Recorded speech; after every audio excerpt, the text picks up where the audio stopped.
मतलब Indian classical music, और दूसरा होता है वेस्टर्न म्यूजिक।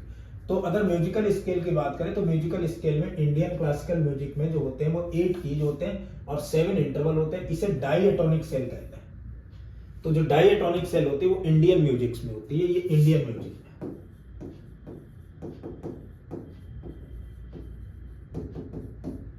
ऐसे अगर हम बात करते हैं इक्वली टेम्पर्ड स्केल, ये वेस्टर्न म्यूजिक में काम करती है।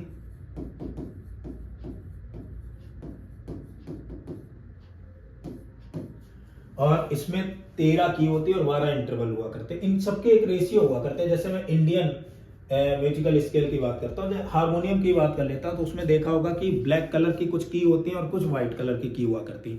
तो ब्लैक कलर की के बीच में व्हाइट कलर की बना करते हैं, उनको हम लोग इंटरवल कहा करते हैं, और ये तो की हो जाती है। ठीक है। अच्छा, ये जो इंडियन म्यूजिक जो होता है वो 256 हर्ट्ज पर वर्क किया करता है, यानी 256 हर्ट्ज पर ये काम करेगा। जैसे मैंने यहाँ पर एक स्केल लिख दी, C D E F G A B and सी।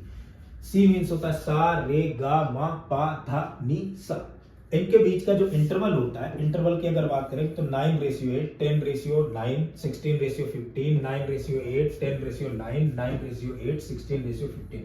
अच्छा, इन चीजों को मैं बता चुका हूं कि किस तरीके से कोई मेजर थर्ड होगा, कोई माइनर थर्ड होगा, कोई मेजर सेकेंड होगा, कोई यूनिसन होगा, ठीक है, कोई ऑक्टेव होगा। उस तरीके से ये रेशियोज चला करते। तो ये तो बेटा बात हो गई अपनी कि साउंड किस तरीके से होते हैं, कैसे कैसे वेवफॉर्म हुआ करते हैं, किस तरीके से हम लोग डिफरेंशिएट किया करते हैं। तो अपन लोगों ने ये बातें सीखी। कौन कौन सी बात सीखी? इसमें लाउडनेस साउंड की सीखी और पिच की बात करी। एक टर्म और आता है साउंड में, that is called the quality of the sound.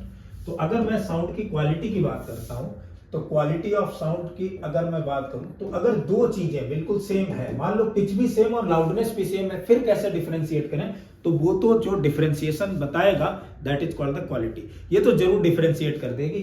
जैसे अगर मैं किसी एक पर्सन की बात करूं, मान लो लाउडनेस भी सेम है और पिच भी सेम है, यानी फ्रीक्वेंसी भी सेम है, लेकिन बंचेज ऑफ फ्रीक्वेंसी बता देंगे कि तुम्हारी वेवफॉर्म कैसी बन रही। पता लगा एक पर्सन की वेवफॉर्म इस तरीके से बन रही है और कोई और पर्सन है उसकी वेवफॉर्म तो कुछ ऐसे ही बनती चली जा रही है।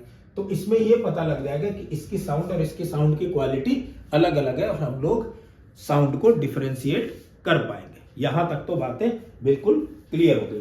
अब देखो, साउंड वेव को एक और नाम दिया जाता है बेटा, इसे एक नाम दिया जाता है डिस्प्लेसमेंट वेव। तो पहले तो अपन लोग इस बारे में समझेंगे।